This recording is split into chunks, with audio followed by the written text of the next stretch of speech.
Are we all ready? Just hand it out. Oh. We need our superintendent, yes. I think that's number one on your list, right? You wait for the superintendent.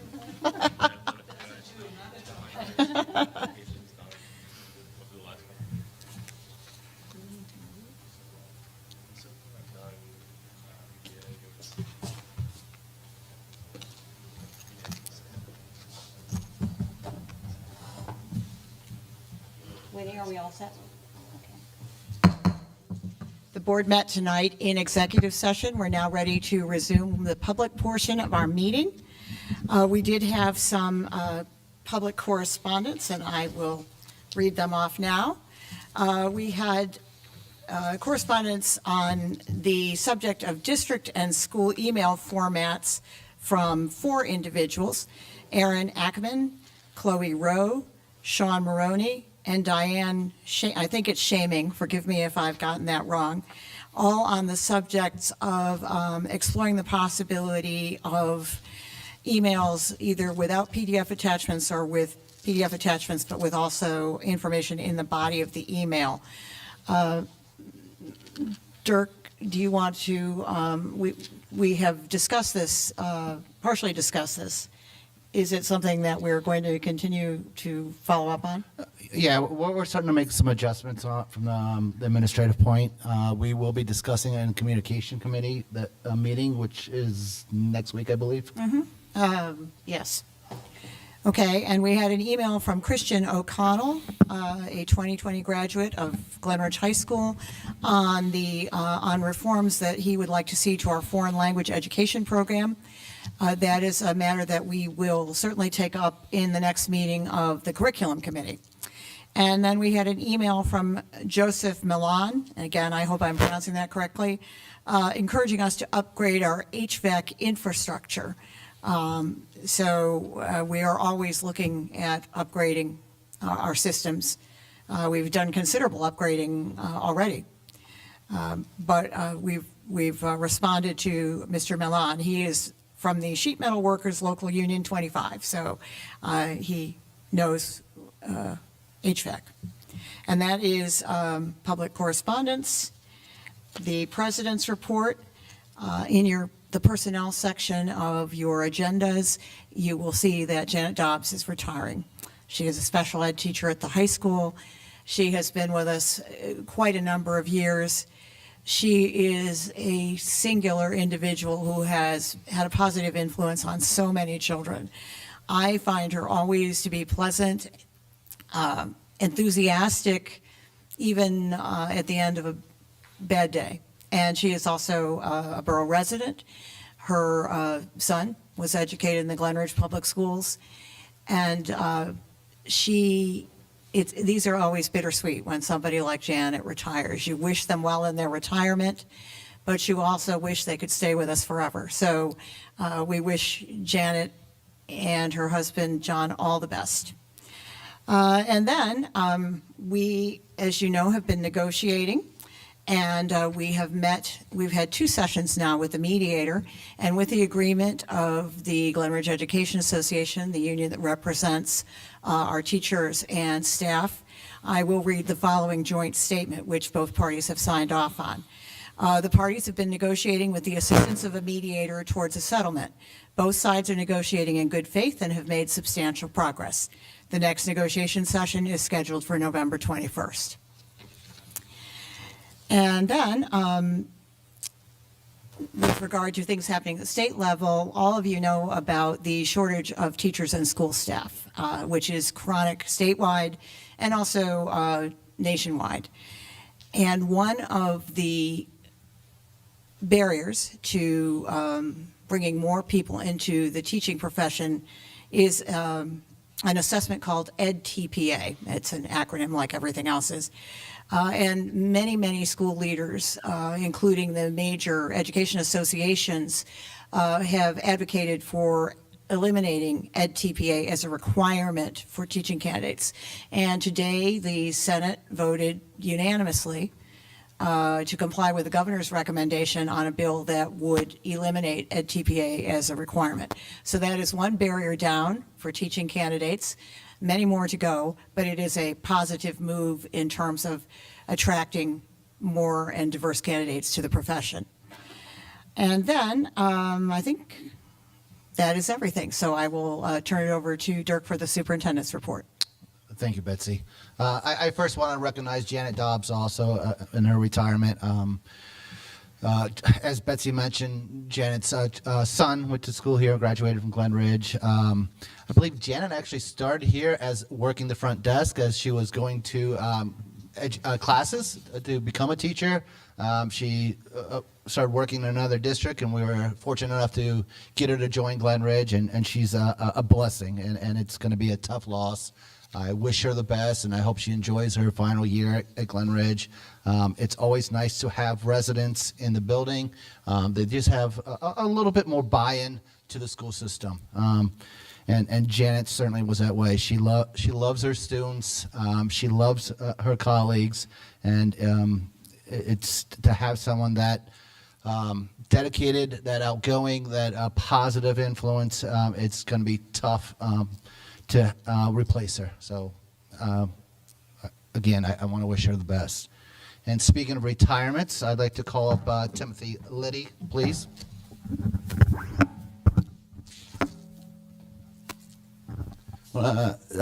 Tim has roughly 2 more weeks left with us, and he is retiring. And I just want to recognize Tim for his years of service.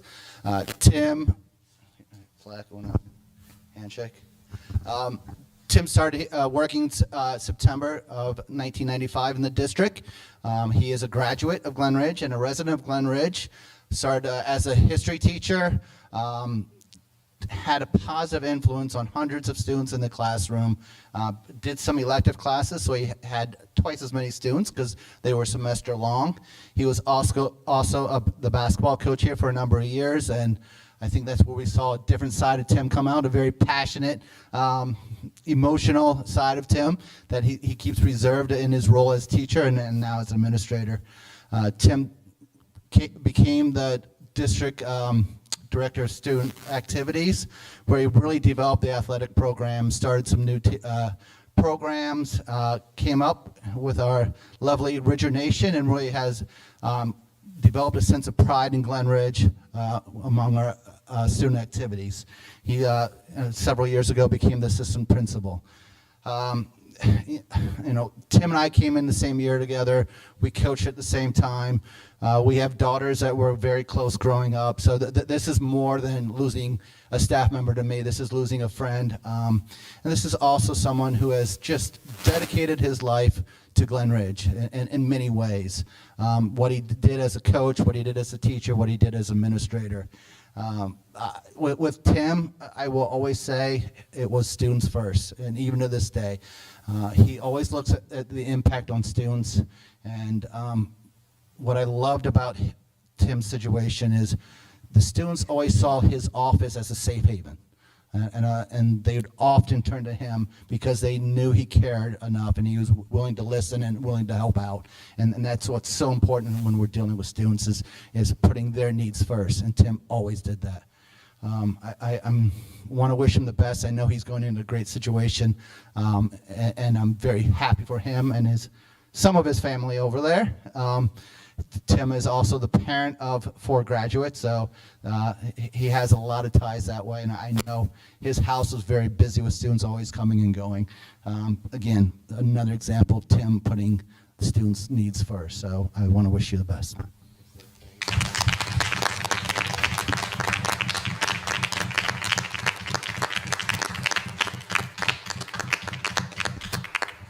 And I should say, board members, that in view of the fact that we have presentations, including Charlene Peterson from NJSBA, we'll do the board goals after those presentations. Thank you for the transition. I'm happy to introduce Charlene Peterson, who is our local New Jersey School Boards Association rep, to present on the roles of board members.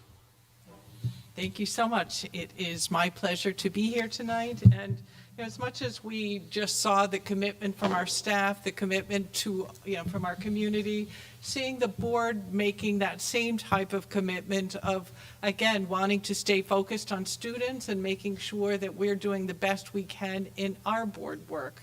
There has been more and more evidence that would say that high-performing boards who work together with their superintendents can make a positive impact on student achievement. So it really is important as boards that we take that time then to talk about our work. And, as much as, the board, you're doing that work all the time, sometimes it's just good to step back, reflect, and kind of, just do an overview of what our roles are. So I am happy to share that with the board and, would like it to be a conversation as well. So just kind of recognizing where it all starts with and, how we are empowered to do our work, recognizing, that it starts from the Constitution, who gives the power to the legislator, who gives the power to the State Board of Ed, who then basically filters down to us at the local level, recognizing that we have to work within the laws and regulations, but then we also have the ability to develop some policies that might be specific to our district. So again, kind of ways that, we are empowered by the state to carry out the work, but recognizing that our work, one of the things that separates the work of the board is that you are responsible for every single student. So as much as, you may hear concerns or, about maybe a particular grade or a particular situation, as a board, we know that we have to step back and we have to look through the lens of how does this impact every student in the school district, because that's who I'm responsible for. And then recognizing the importance to our community. So having said that, as boards, we often perhaps will sometimes talk about ourselves as volunteers, talk about all the work and the time that's put in and the commitment to being a board member. But really, as we think about our roles, we are elected public officials. And with that comes responsibility. And that responsibility is that we're held accountable, that we have to hold the respect and the confidence of the people that elected us. We have to avoid conduct that might be in violation of that public trust. And then we're even held to a higher standard of saying we even have to avoid conduct that creates a justifiable impression. So even if perhaps, there is nothing wrong, but if it lends that impression. So again, that's the standard as a board that we're held accountable to. So as we look at governance and look at our work, sometimes, kind of saying, how can we break it down into ways that kind of separate that understanding between the work of the board versus the work of the administration? So even looking at the word governance kind of gives us that, kind of that vision of steering, kind of setting the direction. You talked about goals tonight. Goals are an important way of doing that steering and setting that, setting that direction, looking at things from that high level. And in kind of the same thing of saying, through a board, the lens that we look at things is, we say we kind of have that 30,000-foot view of the district versus the administration needing to look at the district from a much closer level. And then sometimes we can even just describe our role by just a couple words of saying from the perspective of the board that we focus on the what needs to be accomplished, what is the direction, what are the goals, kind of that, looking at it from that viewpoint versus the administration looking at things, we're responsible for the how. So if we are setting the what or talking about the what, recognizing that the how is not where we operate. So any time that we might find ourselves getting into conversations about how to do something, that should then help us to, kind of understand that that's probably not our role. We just, last couple of weeks ago, there was a Morris County School Board Association meeting. They had like a panel discussion, and there were some superintendents and board members there, and one of the superintendents said, that he tries to break it down by saying, if you think about your agenda, and when you're approving things, it's upon recommendation of the superintendent. So saying, who's the recommender? the superintendent, as you say that on your agenda, and then who's then the board, you're the approver or disapprover, but that's your role. Your role is not the recommender. So we kind of have to think about that difference between the what and the how. Another way to look at it is, I guess, if we think about the fact that from the administration's perspective, if you think about a dance floor, think about the fact that you're on the floor, you are aware of what's going on with your partner, you're aware of the people around you, you're out there kind of doing your best moves, right?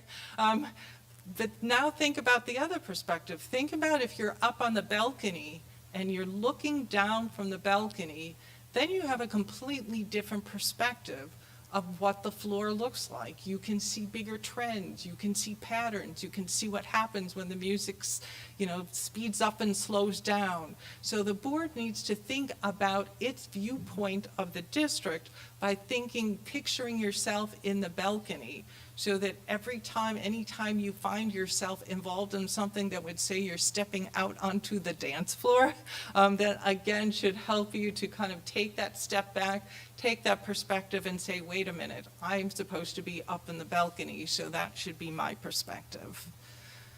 Okay, so this is New Jersey School Board's one and only joke. How many board members does it take to screw in a light bulb? The answer is none. Then again, it's up to the board to the what. It's to say, let there be light, up to the superintendent to decide what that should look like, and then up to the board to approve it and to evaluate. So again, just kind of reinforcements. For those of you that go to, New Jersey School Board's training, you know that it's kind of a broken record that we say over and over, that the role of the board is not to run the schools, but to make sure that they are well run. And so the way we do that is by carrying out our functions, that we know that we are a policy-making body. So that is our responsibility then to provide the administration guidance through the policies that we develop. We know we talked about planning and the importance of planning in terms of the board's role. And then because the board is legally, charged with hiring the superintendent and evaluating the superintendent, then there comes accountability and oversight with that. There are also many things that it's legally required that it be approved by the board. So built into that then is our oversight and appraisal role. And then again, the importance of making sure, that we're kind of like the eyes and ears of our community, and making sure that, our community has ways to be partnering with the district. So as we think about ourselves, kind of as individual board members, we know that we run as an individual, but once we get on the board and we sit on this side of the board table, we come to realize that we have no more legal status than any other member of the public as an individual. It's only when we're sitting at the board table with our fellow board members. And that's how we make a difference. That's how, we can really help the students in your district by working together at the board table.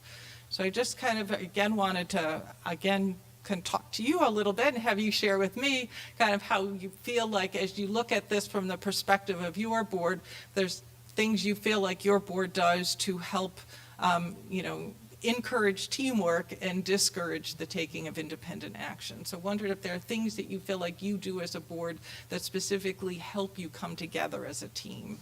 So would like to throw it out there to any of the board members to respond. One thing that the board does is make strategic decisions in committee. So you're always in a group of 3 to 5 people talking about communications, curriculum, finance, negotiations. So you're never by yourself in any of those, any of that strategic planning. Good. Okay.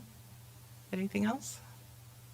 I think things are well vetted, and I think it's on one of your further slides, that there are no surprises. We have time to discuss things in committee, we make time, we don't make decisions on the fly. Good. And I think the other thing, thank you. I think another thing to add is that our board really encourages communication within itself, whether, in meetings, encouraging and welcoming different viewpoints and encouraging different opinions, which as a first-year board member, I found very reassuring. Good. Okay. So as we talked about governance, and we've kind of alluded to this already, that as much as we run as an individual, when we get here as a team, it's really a choice that your board has to make, saying, how do you choose to govern? Do you choose to govern as each one of you kind of going in separate directions? Or are you focused? Do you have that common vision? Are we all here for the same reason, wanting to help the kids move forward? And is that bringing us together as a team, enabling us to do our work? So again, just kind of a summary of our roles then, recognizing that it's policy, planning, oversight, and appraisal, and that two-way communication, recognizing as a board we're the what, the administration is the how, the importance of teamwork, and the importance of communicating. So as we talked about the role of the board, then, we know that the superintendent's an ex officio member of the board, but the superintendent is an important part of our team.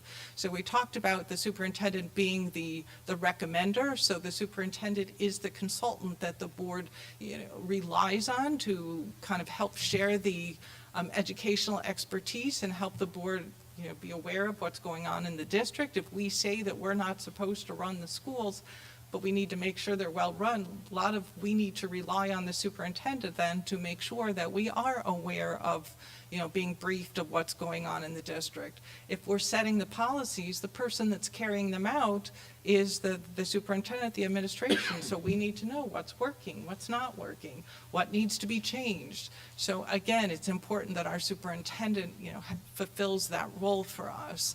The superintendent is the person that runs the district. When we talk about the board, we say as the board, you have one employee, and that's the superintendent, and then everyone else reports to the superintendent. So then again, we recognize then that the superintendent is responsible for running the district. And then importantly, your superintendent is the educational leader of your community. Your community should be looking to your superintendent for current trends and what's going on in education, and kind of this should be where the expertise resides. So kind of in summary, from the board's perspective, we should, respect the superintendent as a consultant before taking action, recognize the superintendent as the community's educational leader, don't confuse our policy role with that of running the schools, and no surprises. And we see that no surprises goes both ways, of the board not surprising the superintendent and the superintendent not surprising the board by their things perhaps being on the agenda. Like you said, the importance of vetting things out and discussing things in community and committees, that it would be challenging for a board not to have the opportunity to do that, recognizing that you are responsible for casting an informed vote. And then, the importance of keeping the board informed and implementing the board's policies. So just kind of wanted to, as we kind of leave that piece of it, asking, from your board's perspective, how you feel like you ensure that you stay focused on the board's work and not the work of the superintendent. I think we remind each other. I think each of us has a responsibility to remind the others, and that's how it's part of the teamwork, is also reminding each other. Good. Okay. So again, kind of as we look at some tips or thoughts about it, talking about the importance of, we all come to the board table with different levels of expertise and professional, but recognize that when we're here, our role is, we're wearing our governance hat when we're on this board. And sometimes it's hard to take that other hat off of what we do when we're not at the board table. I just had somebody call me last week who was an architect, and the school was putting in like new playground equipment, and said, like, what should I do? I have some questions or concerns about it, more from what I know as my professional life versus me being a board member. And just again had to reiterate that you're sitting on this board, and the board already has an architect, that you can make your concerns known or make your questions known, but recognize that that that's not why you are on this board. You are on this board, as a policymaker, but you do have the right to bring those skills and bring that knowledge with you, can make people aware of it, but, not expect or demand that something's going to happen as a result of that expertise. So just kind of making sure that as much as we bring different skills with us, to make sure that our main job while we're here is that we are the policy-making body and we are governing. We talked about the importance of no surprises, and again, not to one another, not to the superintendent. And I think you probably talked about this already, of saying that, I don't know if there's anything else you want to share about maybe steps your board takes to minimize surprises. I think our superintendent does a phenomenal job of giving us a heads up as soon as something happens. We all get emails all the time. So I think he's been very diligent about making sure that there aren't surprises. And then I know that he and Betsy are also in very close communication all the time. And she likewise reports back to us. So we don't get too many surprises ever. Really. Wonderful.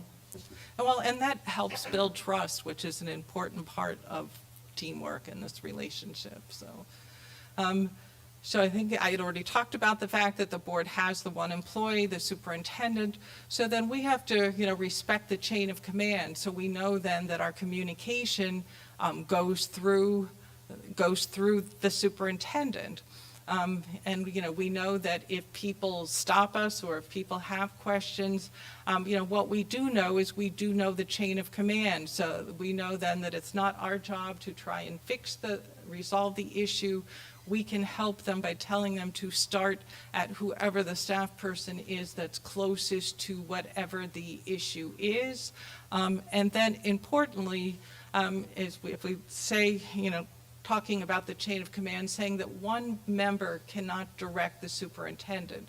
So if we think about the fact that, let's say, one of us has something that we are really passionate about, and perhaps it's not something that's currently the work of the board, do we have the right to ask the superintendent to put all kinds of information together that, like I said, is not something a committee's working on, not something, so basically saying that the superintendent takes the direction from the board majority. So if we have something that we feel passionate about, we would either refer it to a committee or bring it up at the board table. And if a majority of your board members agree with you that this would be information that would be helpful for the board to have, then that's what directs the work of the superintendent and not the requests of an individual. So just wanted to see if there was anything anyone wanted to share about how the chain of command works on your board.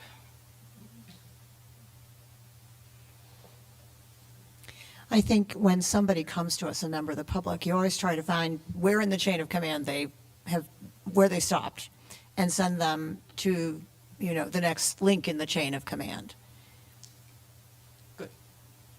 Yep, that's important to make sure that we are recognizing that and utilizing the chain of command.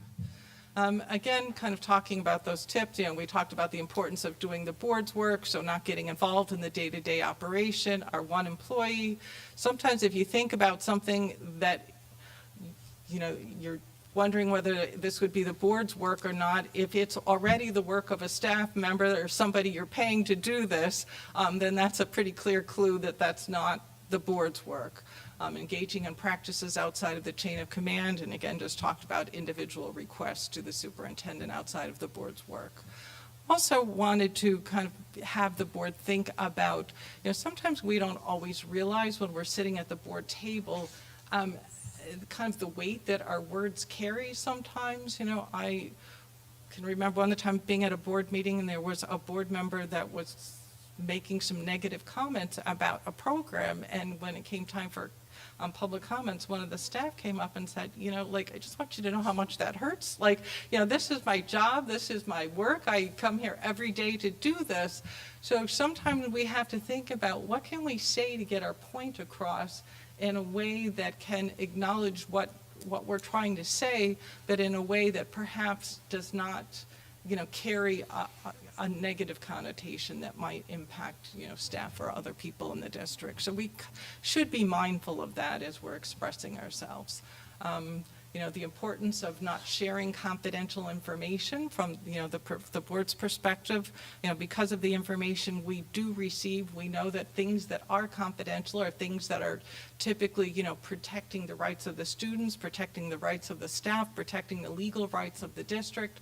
So just making sure that we, continue to uphold that confidentiality, relying on the expertise of the superintendent, and then modeling behavior for our students, leading by example, and wondered if you had any ways to share how the board makes an effort in making sure that it does, hold itself accountable to modeling behavior for its students to emulate.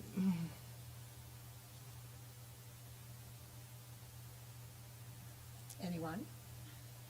Well, our board has a tradition of hosting, especially now that the pandemic is over and everything's back to normal, of hosting coffee and conversation events at local schools. And I feel like that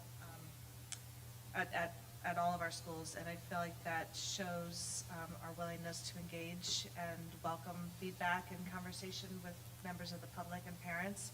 And I feel like that's a good example for students because it shows the conversation being a two-way street between all the parties who are concerned about their education.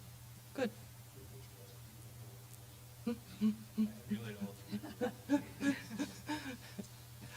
Okay, thank you. So kind of in summary, kind of the last piece of it is making sure that, you, as the board, that you are kind of the governing body and community representative and working together with the superintendent as the chief administrative officer and educational leader, and that working together as a team, you are working together to help advance student achievement. So that was all that I had for you. I don't know if the board has any questions for me, but I appreciate the opportunity to spend some time with you tonight. And Thank you, Charlene. Board members, any questions for Charlene?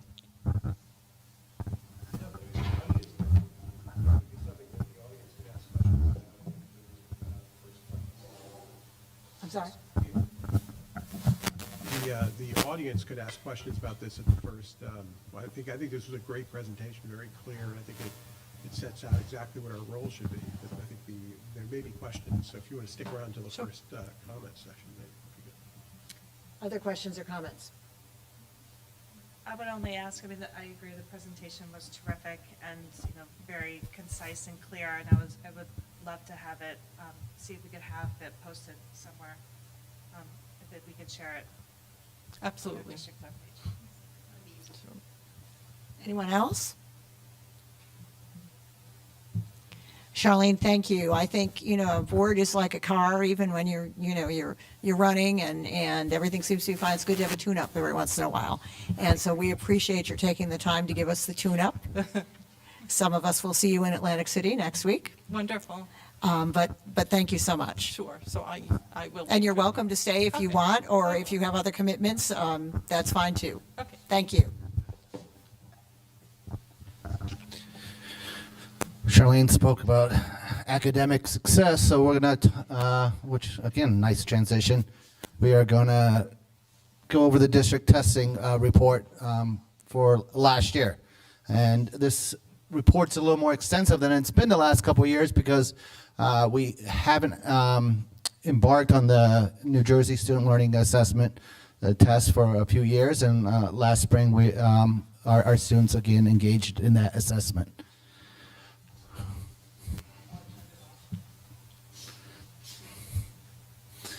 The first thing I want to go over is actually a district score and not student achievement. We recently received our New Jersey CUSAC scores. Every 3 years, districts go through an extensive review by the state, and in these 5 categories, instruction and program, fiscal management, governance, operations, and personnel. We were designated as a high-performing district, receiving a couple perfect scores. Instruction and program, that 92% is based on assessments that were taken in 2019 because they didn't have any updated assessments. So those are numbers that we've had for the last few years. Operation personnel, there are some, we deducted some points because of a late reporting, according to the state. I've asked for clarification for that because I don't believe we were late, but still very impressive scores, and we're pleased with that result, and we're pleased to have that process behind us. I know we'll be looking at it again in a couple more years. So, as I mentioned, we haven't taken the New Jersey Student Learning Assessment since the spring of 2019. Last spring, it was administered again, and our results, I'm pleased, but we definitely saw some drops in scores, which we kind of expected for a variety of reasons. Obviously, the pandemic, where our students hadn't experienced normal classroom instruction for 2.5 years, but also there's a little bit of the students being familiar with the assessment. And in this case, we had students from grades 3 through 5 who have never taken the New Jersey Student Learning Assessment. So, we've noticed over the years when students become a little bit more familiar with the format and a little bit more comfortable with it, they perform better on it. So, I'm not sure if the laser pointer is working here. All right. So typically, our numbers on the level 4 and 5 are a little bit higher, and those students performing at levels 4 and 5 are considered passing the assessment. We're seeing a little bit increase in numbers at level 3 than we normally do, and our level 1s are for the most part, remains low. The 5% with the third grade is, again, a little concerning, but this is the first time they've taken the assessment, and they've been in unusual circumstances. And we're going to talk a little bit about what we're doing to address this, the performance on these assessments. What I want, and this is the language arts, what I want to focus on is just where we were last spring on the testing, where the state was, and I also then looked at a 3-year average pre-COVID, so we have an idea of how the district performed in the past before the pandemic. The blue bar is where is last year's assessment results. So in third grade, historically, they've scored higher than last year's third grade, and I'm always cautious with comparing one grade level for 1 year. Sometimes we have classes that are extremely high and perform very well, and sometimes we have classes that don't perform as well. So I don't want to make concrete statements about the need to improve the third grade performance based on that one grade level. What I will also point out then, when we look at the state average, we're performing way above the state average. And if you look down at all the grade levels, comparing the dark blue bar compared to the state average, the yellow bar, we are way above state average in each case. When we're looking at pre-COVID levels, we're about the same here. A little drop here. We're seeing 6th and 7th grade a bigger drop, and the 8th and 9th grade relatively the same. So I believe what we're going to end up seeing as we go through this year, under really the first true year being back at regular instruction, because last year we still had to deal a lot with the pandemic, students still getting COVID, being quarantined, kids with COVID being isolated. We had a lot of virtual instructions that are going in and out of the classrooms. I think we're going to see a big jump in scores just based on students getting back to the norm of instruction that they have had in the past. When we look at our math scores, which we have traditionally scored a little bit higher in with this assessment, these numbers are pretty high. But again, we're usually seeing numbers a little bit low, lower than this in that approaching level. And we're seeing that 6th, 7th, 8th grade is a little bit higher numbers than the other grade levels. And when we're looking at that below, not yet met level, these numbers are extremely low with a few zeros, with 0% of students falling in that range. The eighth grade numbers, those are always a little bit off compared to the previous grade levels. That's because our high achieving eighth graders are taking Algebra 1, so their scores are located in the Algebra 1 and not the Math 8.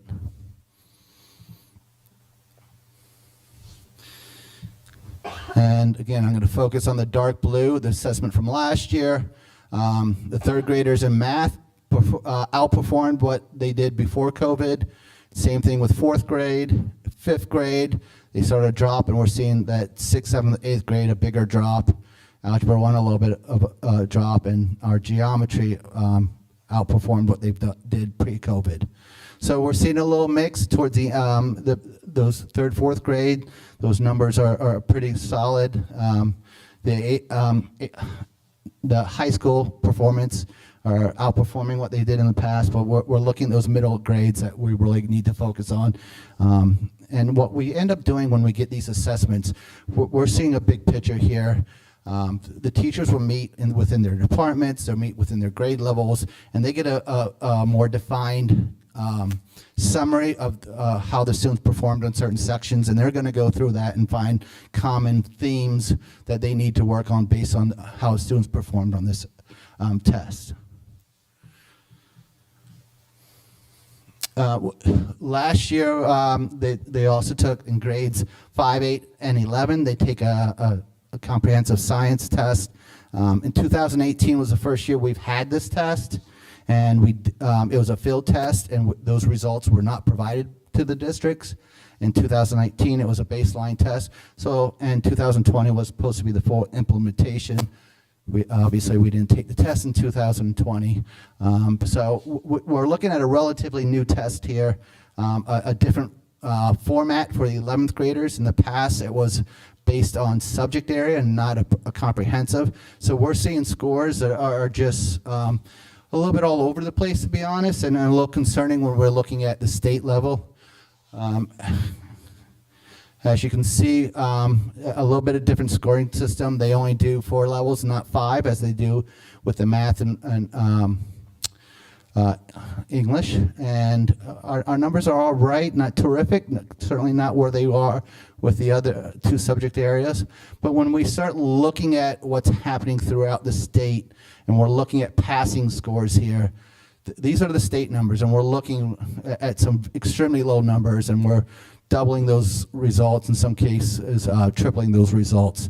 So I think there's still a lot of work that needs to be done, not only locally, but more so statewide, at looking at that test and making sure that the standards are clear on what they're testing on, and those expectations of what's on the test and how the students are going to be tested have to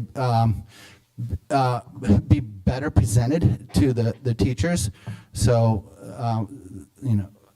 I think anytime you see this type of test results statewide, you have to question the test a little bit and how it's matching up with what is happening throughout the districts in the state.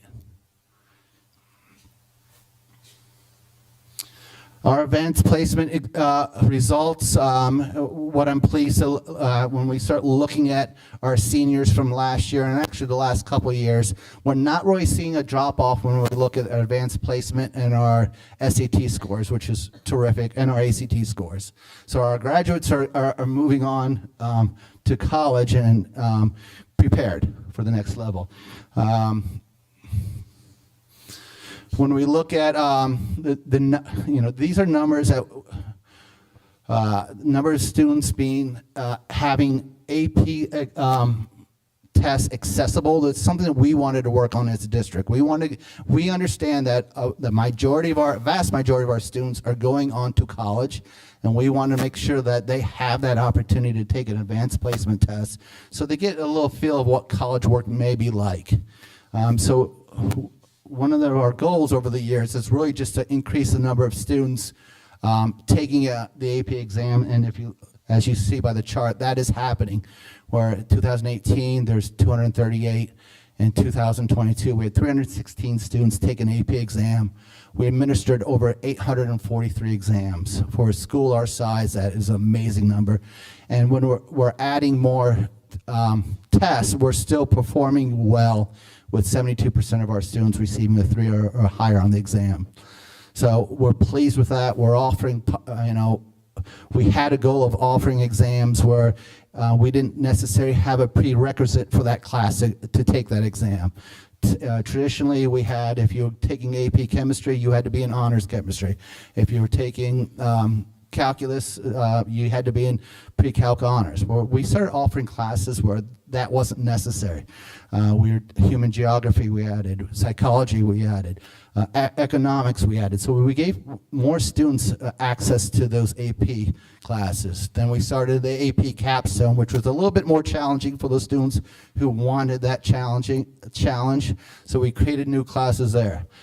And one of the reasons why you're seeing an increased number of students and exam is we moved our World History AP class from 12th grade to 9th grade. So we had a different group of students taking the AP exams, where traditionally it was seniors who were probably taking at least one other AP class. So that helped our numbers increase. And just a bar graph of number of AP exams taken over the years, and it's nice to see that continue to grow, and then we're continuing offering a variety of opportunities for our students. And just the AP recognitions, we did have a number of students recognized for their performance on the AP exams, and we had 12 students last year who graduated with an AP capstone diploma, and that was based on their work on a research class and a seminar class, and their scores in those classes. So quite an accomplishment for those 12 students. Our SAT scores, again, when we look at the senior class and concerns about what might have happened to them during the pandemic and performances dropping off, our seniors continue to show that they were performing well in standardized tests. If you compare our critical reading scores, the highest it's been in 5 years. Our math score is one of the highest it's been in 5 years. So overall, some of our best performance last year with our graduating class. We had 130 students out of 142 students take the SATs. So that's obviously a large portion of our students. I'm a little surprised by that number. As you saw in not as high in the previous couple of years, because more colleges started making college entrance tests optional for students, and I know a lot of students were taking advantage of that. But it seems like our SAT numbers are increasing. And just to give an idea of where we fall performance-wise, 93% of our students scored 1,000 or higher. 69% of them scored 1,200 or higher, and 31% of our students who took the SATs scored 1,400 or higher. So again, a strong performance, and when you compare that to past years, we're in line with where we've been. And just some comparatives of schools, local schools in the I believe, I was going to say in the county, but we see I have Chatham in there, so our county and Morris County. Glen Ridge has performed well. This is a class of 2021. I haven't seen the scores for other districts for the class of 2022. Our combined score for the class of 2022 is 1,272, so our number is higher than it was last year. But you can see that Milburn and Livingston are two top 10 non-admission schools in the state, and where their numbers are at and where we compare and where we're at when we start looking at other local districts.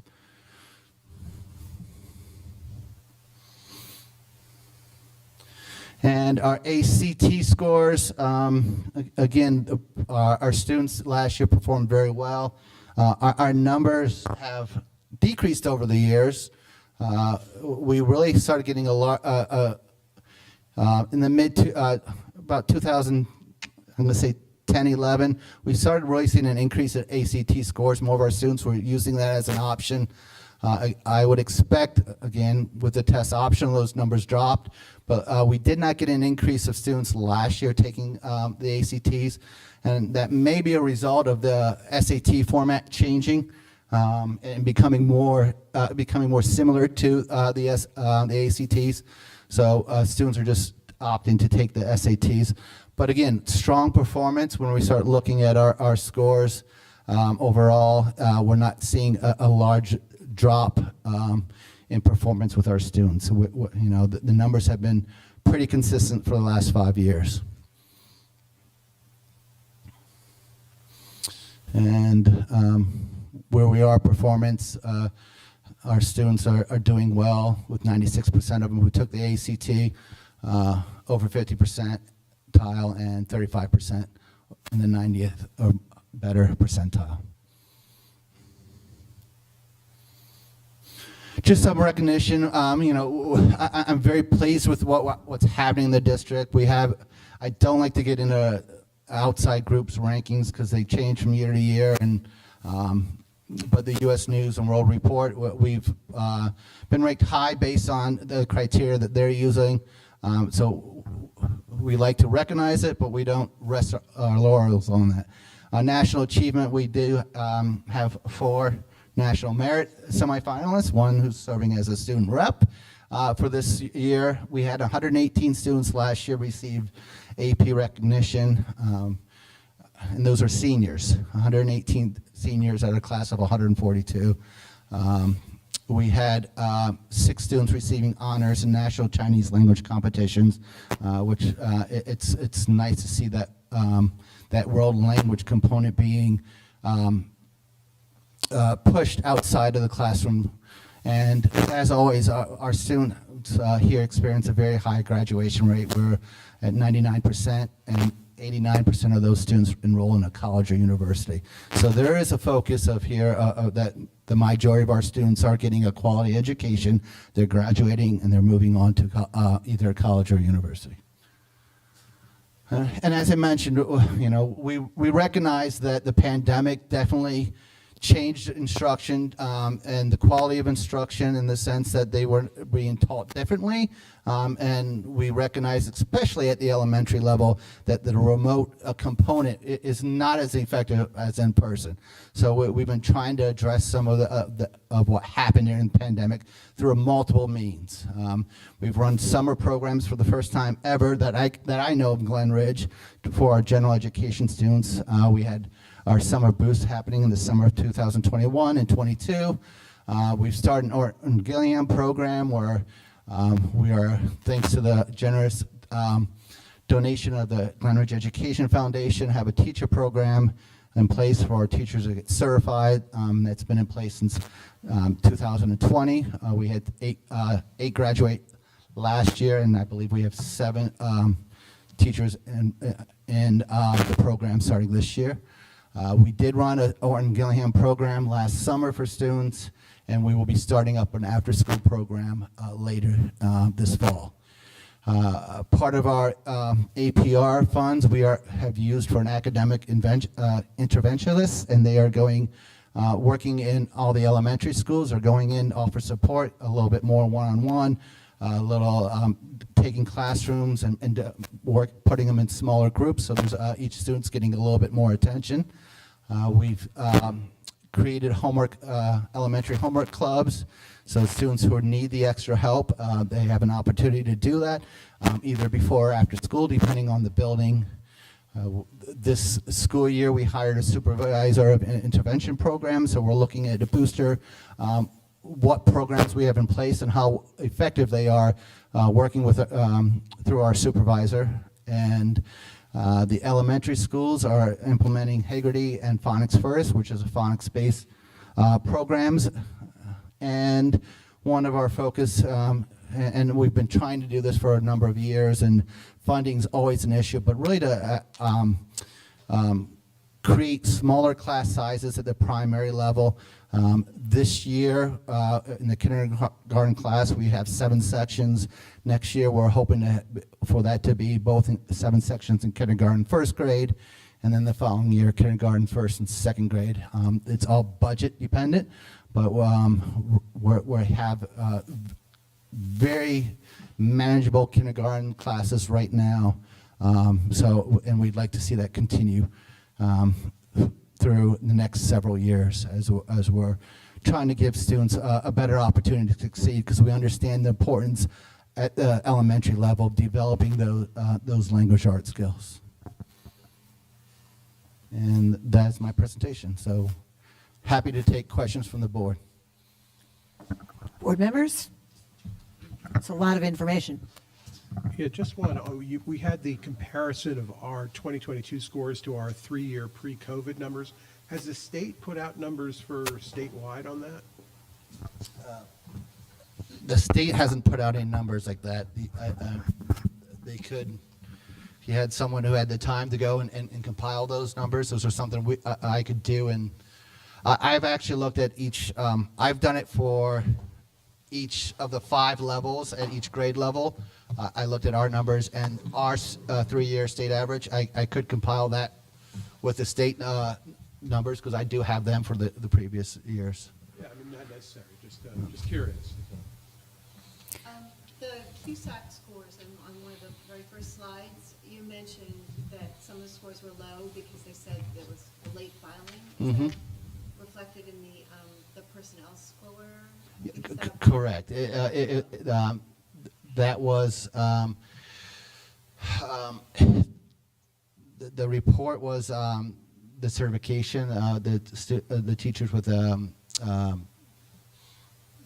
certificate of eligibility. We have to, after teachers in their first year of teaching, they're under a certificate of eligibility. After they complete the first year, there's a lot of paperwork that they have to do to get their standard certificate. And sometimes, especially this past summer, where the state changed over their certification software, it caused some delays as the state and the county and the schools were trying to figure it all out. They decided to make that change in I think, late May or June, which is the time everyone's applying for certification. So will they amend our scores? After I've reached out to the county superintendent. I'm not holding my breath, to be honest, but I'm waiting for a response. Scores, I'm just Correct. wondering if they'll acknowledge the fact that some of it was there. Okay, thank you. Other questions? I had a Kristen? question about the state testing.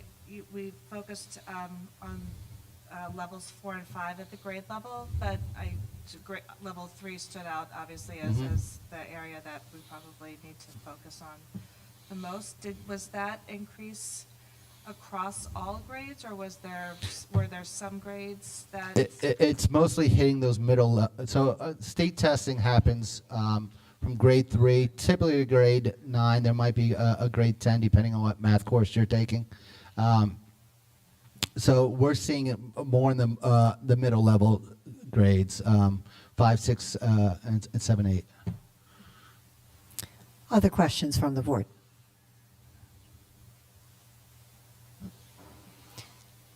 Okay, members of the public, when we get to public comment, you'll also have a chance to ask your questions.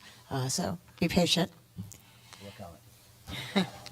Anything else from the superintendent's report? That's it. Okay, board members, you have in your hands the proposed board and district goals. I did have some feedback from one board member that can be incorporated. They don't substantially change these goals. So let's go over them one by one to see if you like them, hate them, want to change them, whatever. So let's start with the board goals. The first one is oversee construction and presentation of sustainable budget with expanded explanation of what sustainable budget means in real terms, personnel needs versus financial realities, necessity of viewing full range of district needs, realities of funding. Any editorial, substantive, or other changes? I didn't understand this one. Is this anything different than just saying that we have to get our budget done each year? No, I think it speaks to things that we face right now, which, we've made use of the federal funds that we have.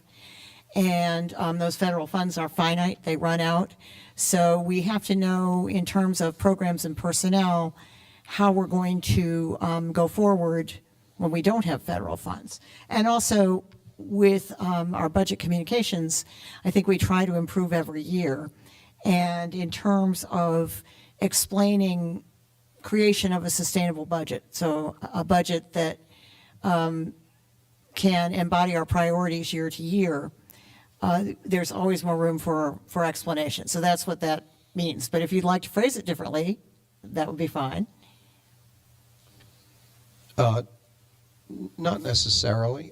So it's a bit of a focus on communicating about the budget process with our constituents. Yes. Okay. And Yeah, I might tweak that a little bit because I don't know that Be a that. bit more detailed than just process, correct? Well, process and detail pertaining to how we go forward with our programs in a way that keeps them going.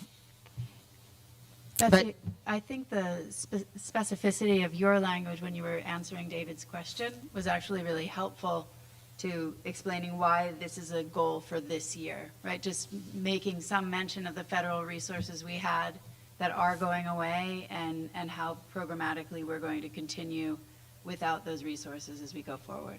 Okay, I'll put that in. Yeah, that's a great way to put it. Put that in, and of course, when we finish with this, I'll circulate the redrafted draft as well. Yeah. Okay, the next one, oversight of progress of special education and equity audit recommendations. For right now, I did attach some action items to these, but the action items are really for our committee, so I think if we can focus on just the goals. So again, oversight of progress of special education and equity audit recommendations. Any thoughts on that?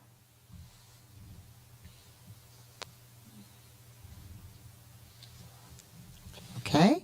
I guess my only question, I guess the safety audit was long enough ago and we feel like that the ideas from that have been implemented, so that's no longer really an action item. Do you want to incorporate ongoing work on the safety audit into that goal? Well, I thought Dirk that was coming up. We haven't done that yet. Aren't we doing, I thought we were doing a new safety audit.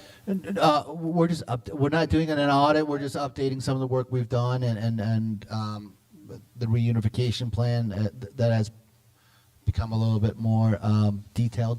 But as far as a full audit, we're not doing another full audit. I believe we finished ours in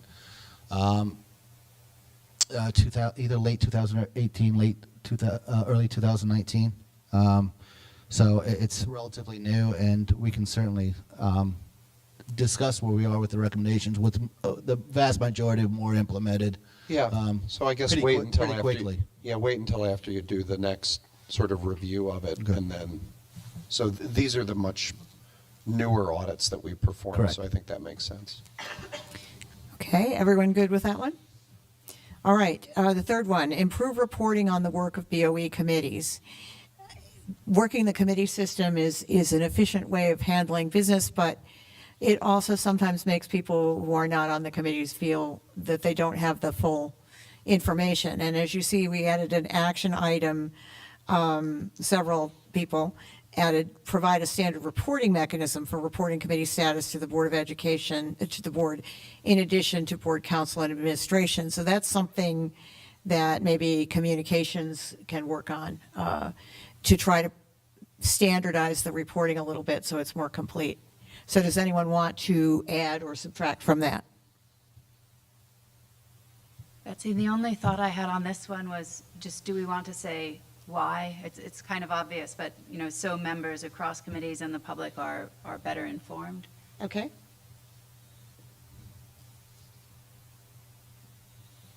And is the mechanism, whatever it is, going to be the same as what we communicate to the public? I think so, because we report out in public. So I would think that what we report to the public and what we report out to our fellow board members, except for personnel, that would seem to be the most sensible, unless if you have another suggestion. Okay.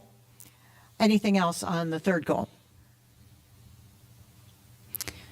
Okay, do But you, I have something I'd like to add as a potential Sure. goal, a fourth one, if it's not too much. But it dovetails quite nicely with our second in terms of the, we've had all of these in-depth reviews and audits in various areas. And I think it would behoove us to think about what's the next area we want to focus on in terms of improvement or close examination. We do talk about continuously improving the district and what we can do and what we can be more thoughtful about. And I'm sure there are other areas that are worth considering. are you thinking in terms of more audits or Yes. more like reviews? I guess it depends on how you define. I'm looking at something, I'm thinking about something that is more of an audit nature, I suppose, a bit more in-depth. So something, since in the audits, we've hired an outside entity and done a thorough review, so is that what you're thinking of? I think that would be part of the discussion, how deep we would need to go and if we would require an outside auditor, if you will, or reviewer. But yes, I'm thinking it could be something bigger than what we could do internally. Okay, how do the others feel about that? Adding that as a goal? And to be clear, I'm not saying we do it next year or anything like that. It's just like identifying where we might want to focus that effort. Okay. Be more of an action item also. I mean, I think it's a great idea that we should be looking forward, thank you, to what comes next and what else we should be delving into, but maybe that would be more of an action item than a board goal. What do you all think? Goal, action item? I'd like to see it as a goal because I feel like the recommendations and the growth that we've experienced from the last few audits has been substantial. And I mean, I can't, at this right moment, I can't think of a perfect example of something to start with, but I'm sure there are other areas that probably could warrant a closer. Okay, we can put it in as a fourth goal. 4 is not too many. Any other thoughts before we go to district goals? All right, district goals, and you can ignore, and Duval called me on the leadership in governments, you can take out that, it's not part of it. Ensure that the mission statement ideals are applied consistently across our 5 buildings. Anyone want to add or amend that? Add to that, amend that, change that? I just have a wordsmithing edit, would be I'd like to state the ideals specifically. Okay. The mission statement ideals of inspiration, engagement, and support across buildings. just Okay. So that we are always reminded of that. I will put that in, and I know it's in your edits, and I Yeah, appreciate that. it is. Any other thoughts on that one? All right, going on to the next one. This has to do with SEL, DEI, community and culture. Continue and build upon efforts to foster a culture of growth, acceptance, and tolerance. Establish or enhance measures that improve the education of the whole child, physical, emotional, academic. What do you all think? Yeah, I thought that it could be 2 bullets, that one. And whether it becomes 2 different goals, I don't know, but I felt that the fostering the culture of growth, acceptance, and tolerance was a bit different than improving the education of the whole child. Okay, we You know could, what I mean? we could chop it in half and make it a separate goal, if everybody's okay with I that. mean, that's Okay, not too much. just make a note. Okay, the next one is find ways to incorporate findings and recommendations from both the equity audit and the special education audit into existing curricula. And you can see we have several action items under that. Thoughts?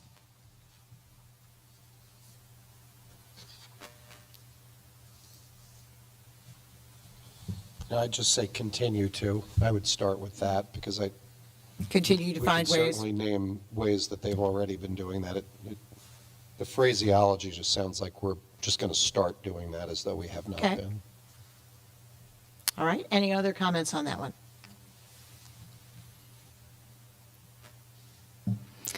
And then the action items, usually we just separate them out according to the committee that it is relevant to. So unless you have other action items, I will redraft this and get it out to all of you. And I should say for the audience, for those who haven't been with us through this process, we base the draft of the board goals on information that we glean from the board's self-evaluation, which we do annually, and the feedback that we get from that. And so that's how we arrive at both board and district goals. And then separately, the superintendent comes up with superintendent goals, and we evaluate the superintendent partly on the superintendent goals each year as well. Okay, any further comments on the goals, either board or district, or if there are any action items that you want added, you can send them to me and I'll break them out by committee. So we've got committee items for the starting. I'd just like to thank you, Betsy, for helping us through the process and for taking so much time in editing these and preparing us. Oh, thank you. Bullet points are my middle name. Okay. What I might reach out to you with is, and like Duval, I don't want to start adding till we get too many, but given the relative success of the testing report that we got tonight, it does look like some of the impacts of COVID showed up. And I know that, you're going to do this anyway, but as long as we have to state district goals, that one that you broke out here about enhancing measures that improve education of the whole child, I might try to tack on or modify that one to include the concept of, evaluating the educational impact of the pandemic on, student academic performance, which, again, I know initiatives are already underway and it's top of mind, but as long as it is, that might make it all the more reason to have it be a district goal because it's being worked on already. So, Sure, but if you have an idea about language, send it along. I will. Okay. All right. Any other thoughts on this before we move along? Okay, thank you all. All right, now we have, I was going to say we have come to the first public comment period, and we have. Colin, you're very patient. We'll have your report right after public comment. So it is time for public comment on agenda items. Many of you have been with us before, so you know our protocols, but just in case, please, if you have a public comment, step up to the lectern, sign in, confirm your Glen Ridge residency, and if you have any affiliation, please let us know about that. The time limit is 2 minutes. Kristen, will you be my timekeeper? Yes. Thank you. You can, again, if you have more than one question or comment, please say them all at once so that we can tackle them.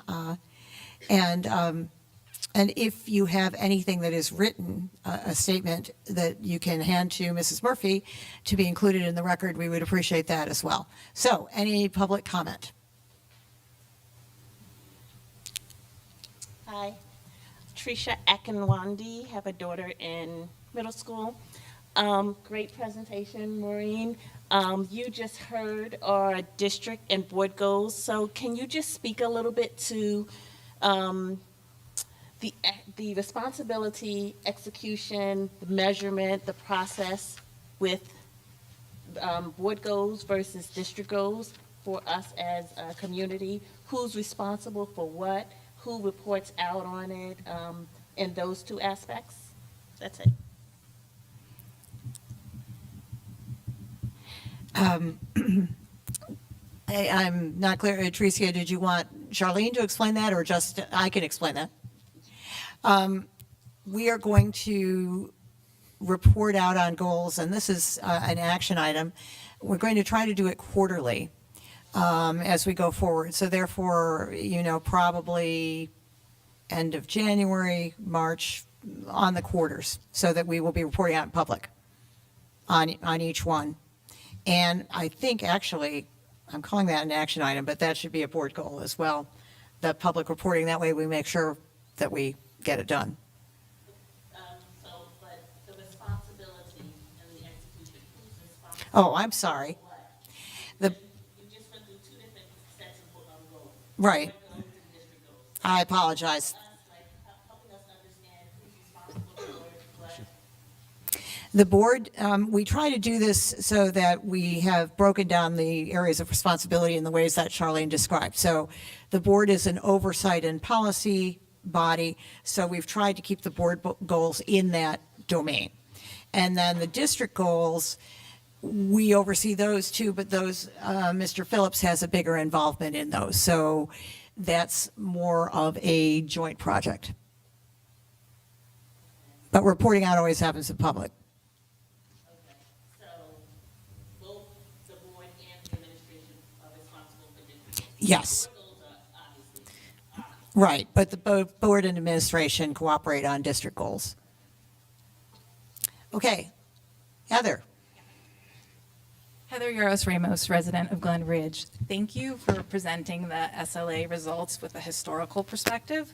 I was curious for the middle school if you had had a chance to see if there was a particular topics or if it was just kind of down across the board. That was one question. In terms of the primary school classes, I was wondering if kindergarten's the only one running 7 sections. And then we did a demographic study when we did the referendum, and I think that's sort of coming to the end of its usefulness. And I was wondering if you were planning on doing a new one or you thought it was pointless because our housing stock is pretty stable. Thank you. Thank you. I think all of those go to you, Dirk. Thank you. Is the demographic study part of the long-range facilities plan? We haven't done it, demographic study, as Dr. Yaros Ramos pointed out, probably since we were first initiating the bond referendum. So typically, you would do that about every 7 to 10 years, about every 7 years, because their initial data is now changed, where they're looking at the newborn and the individuals' mobility rate in town. So that's probably something we should do. It's not currently on any plan, but it's something we can certainly look at. As far as the 7th section, currently the kindergarten is the only grade with 7 sections. Last year we did have a 7th section in the 2nd grade at Forest Avenue. But our plan is, in order for us to lower class size in all 3 buildings, that has to be started at an initial year. We can't, all of a sudden, when students are in 1st or 2nd grade, say, hey, we'd like to add a 7th section, because that would mean moving kids out of their current building, which I don't think any parent or student would be happy about. So that's why this year we were able to start it at kindergarten and look to, in the next 2 years, to add sections in 1st and 2nd grade. As far as particular topics, I have not spoken to Mr. Lawler about, as far as the middle school, about which areas. I know the math department have met earlier in the school year. That's something I can have a discussion with him and what they identified, because they went in, they delved into the data more than as far as concepts and topics. I have one more question. About the science. For the science, I know there was a reorganization of the curriculum at that grade level, and I was wondering how that corresponded to the NJSLA testing. You know what I mean? Did that occur at the same time or afterwards? Our science reorganized what the topics they were covering in grade levels based on the next generation and states standards. So it was roughly the same time that I think the field test was. Okay, other questions or comments?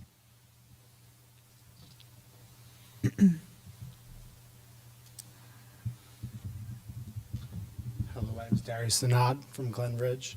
A question for Dirk. Just again on that class size, so you said you have to start somewhere, and you decided to start with kindergarten. And in one of your presentations, you showed there are just 109 kindergartners total versus first, second, and third is 137, 134, and 139. So 7 sections of kindergarten would be 16 students per class. If you only had just the 6 sections, it's still going to be fewer than 20 per class. And something that we did prior to the school year is I think you had a concern about kids switching schools. I think parents are more concerned about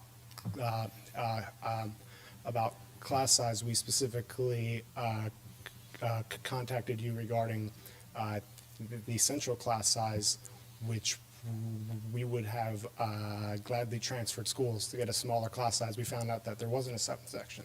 So I just wanted to go through your thought process where, yes, you have to start somewhere, but you have clear numbers of 109 versus almost 140 for the other 3 grades. Thank you. Yeah, I'll explain that thought process. As I mentioned earlier, we considered what it meant if we were to start in 1st or 2nd grade of really having a number of students change school buildings. And historically, when we've had a lower enrollment in one building, especially when we only had 2 buildings, primary schools, historically, when we had a low enrollment in one of the primary schools and asked parents if they would like to attend the other school because of the class size, we didn't get many volunteers to do that. For us then to go through a system where we would have to either choose or battle with a number of parents during that process, we just did not think that it would be in the best interest of the parents and the schools, because we'd end up breaking down a lot of positive experiences that and rapport we built with the parents. So again, we wanted to start off early and carry that through the next 3 years. And when we made that decision, also we were looking at numbers in kindergarten that were equal to where the current 1st grade were at that same time. Historically, our numbers in kindergarten enrollment are low in January and February, and we expected an increase of enrollment in those classes like we have had historically throughout the late spring and summer, and that for whatever reason that didn't occur this time. So there was a lot of different factors that went into that decision. Okay, other questions or comments?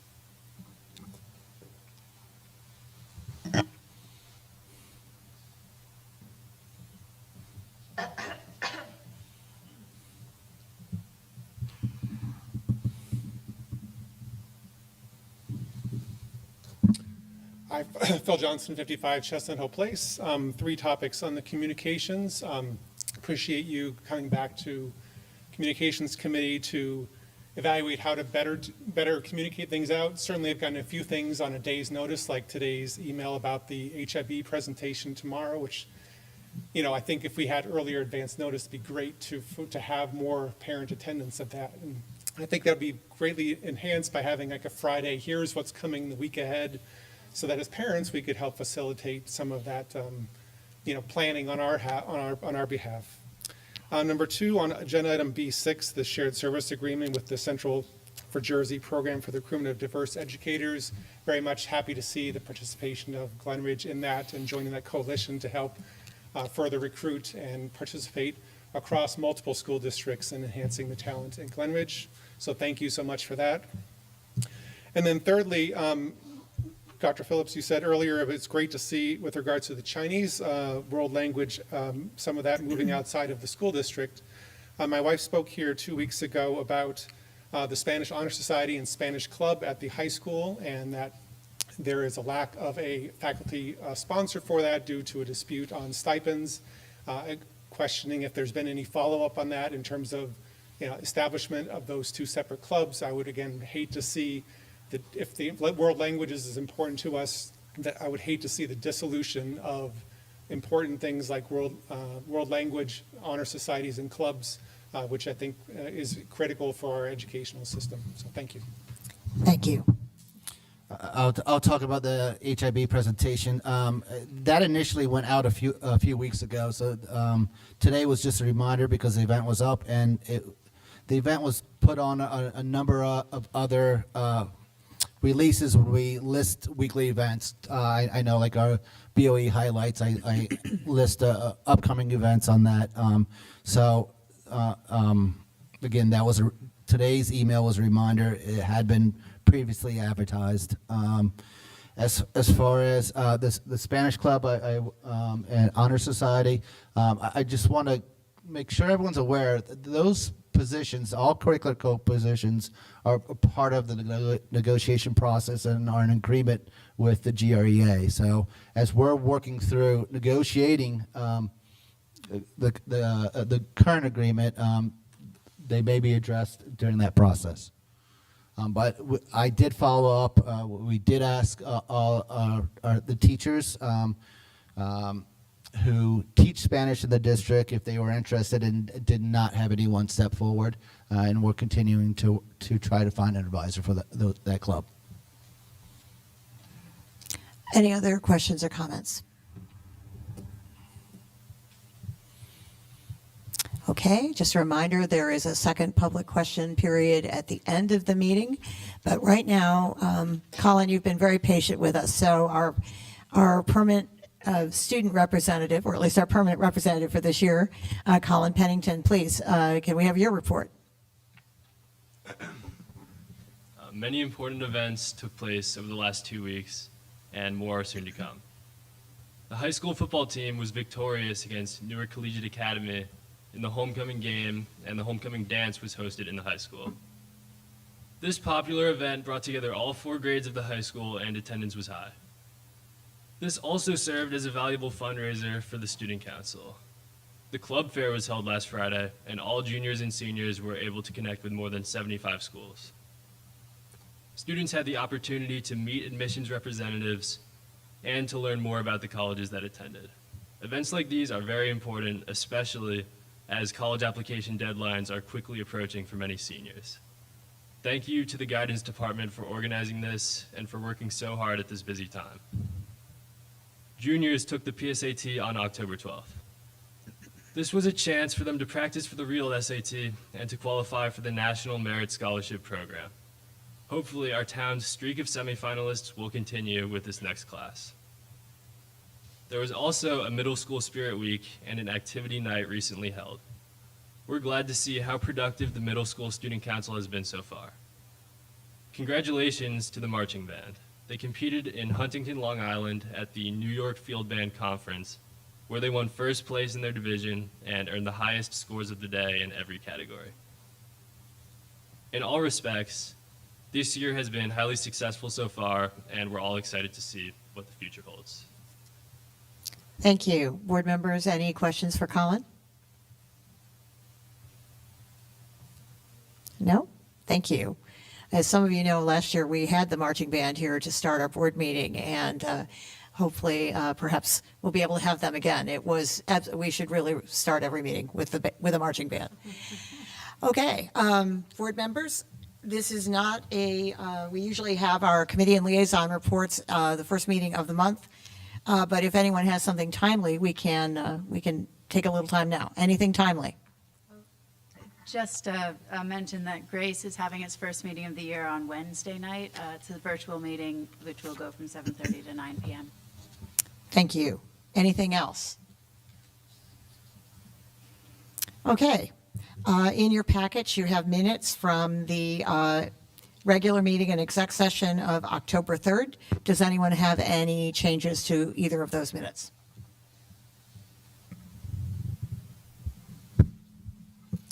No? Barbara, would you call the roll? I'm sorry. Michael, would you move the minutes? Okay, may I have a second? Second from Jocelyn. Since there are no further comments, Barbara, would you call the roll? Mr. Bonnet? Aye. Mr. Campbell? Abstain. Mr. DeLu? Ms. Gottlieb? Aye. Ms. Graham? Aye. Ms. O'Neill? Aye. Ms. St. Auburn? Aye. Ms. Ginsburg? Aye. Motion carries. All right, administration items. David, would you move the administration items? I move A1 and A2. All right, may I have a second? Second from Michael. Any questions or comments on the Uniform Memorandum of Agreement or the school self-assessment for anti-bullying? I should say, just for the public, that the Uniform Memorandum of Agreement is something that we do every year. It defines the relationship of the district and the local police department. So it's a very useful document and very helpful to both sides. All right.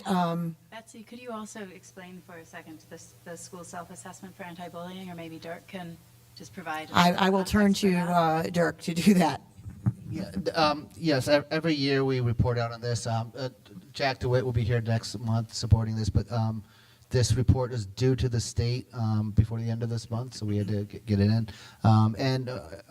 This is a self-assessment where schools look at the anti-bullying process and training programs and student programs we have in place and grade our performance based on the law. Any other questions or comments on the two administrative items? Okay, seeing none, Barbara, would you call the roll? Mr. Bonnet? Aye. Mr. Campbell? Aye. Mr. DeLu? Ms. Gottlieb? Aye. Ms. Graham? Aye. Ms. O'Neill? Aye. Ms. St. Auburn? Aye. Ms. Ginsburg? Aye. Motion carries. All right, we turn to the personnel items. Tracy, would you move the personnel items? Yes, I move P1 through P5. All right. May I have a second? Second from Anthony. In keeping with our rules, personnel-related matters are discussed in executive session. So, board members, if you have no objections, we will call the roll. Mr. Bonnet? Mr. Campbell? Aye. Mr. DeLu? Ms. Gottlieb? Aye. Ms. Graham? Aye. Ms. O'Neill? Ms. St. Auburn? Aye. Ms. Ginsburg? Aye. Sorry. Motion carries. Curriculum. Michael, would you move the curriculum item? Okay, may I have a second? Second. Second from Jocelyn. Okay. Any questions or comments on the curriculum item, the school bus evacuation drill report?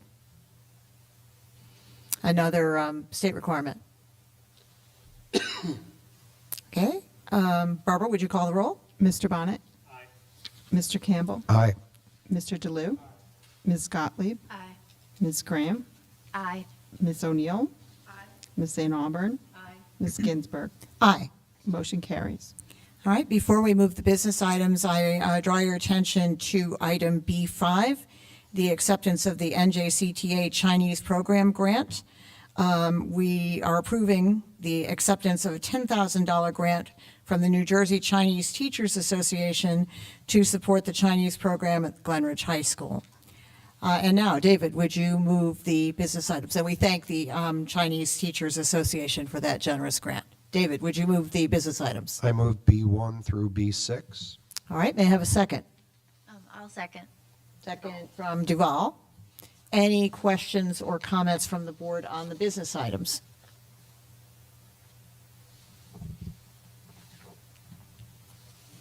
All right, Barbara, would you call the roll? Mr. Bonnet? Mr. Campbell? Aye.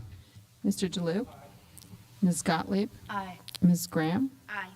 Ms. O'Neill? Aye. Ms. St. Auburn? Aye. Ms. Ginsburg? Aye. Motion carries. We've come now to the second public comment period for questions or comments on agenda or other items related to the running of the schools. The protocols are the same. Does anyone have a question or comment?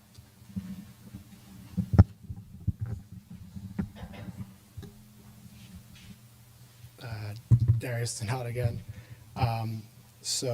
Seeing the learning loss through the data is very concerning. First, can you possibly provide the MAP testing data trends so we can quantify the severity of the learning loss for our younger children in kindergarten, first, second, third grade? And then second, in response to the school district addressing learning loss, rather than just to list the programs like we're doing phonics. Could you give us specific numbers and specific data on the program? So for example, the total students who participated in the Summer Boost program, the current number of students who get this small group attention, and the frequency which they get that. Thank you. Thank you. We can certainly provide that information. It's going to take some time to collect and We will compile. collect it and provide it. Thank you. Yeah, I mean, I would add that I don't think at any point during the presentation of the testing report was the word learning loss used. So I think though it was said 5 times in that set of questions, I think it's a leap to say that we've experienced learning loss.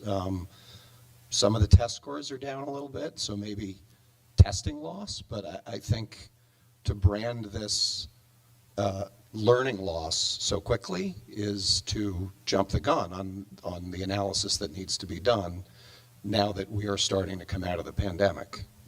I just, I think it's an alarmist phrase to use. Right. You had your 2 minutes. Thank you. I think that the term that I have heard at the state level and also in my travels is learning acceleration. So really what we are talking about with our students is some measure of learning acceleration. The rationale for not using that term is that it implies that it is somewhat pejorative, and that's not a characterization of the person asking the question, but the term learning acceleration focuses on the future. And so that is, I went to a hearing today where the term learning acceleration was used at least 600 times. It turns our view to something very positive for our students. Other questions or comments?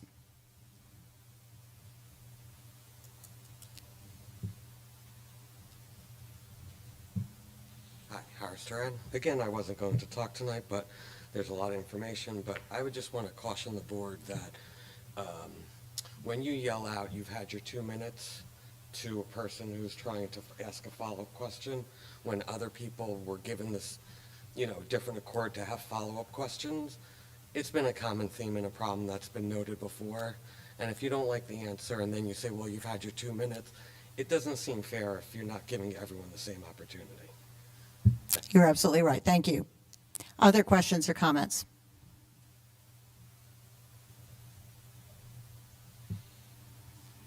Okay, seeing none, may I have a motion to adjourn? Motion. Moved by David, may I have a second? Second from Michael.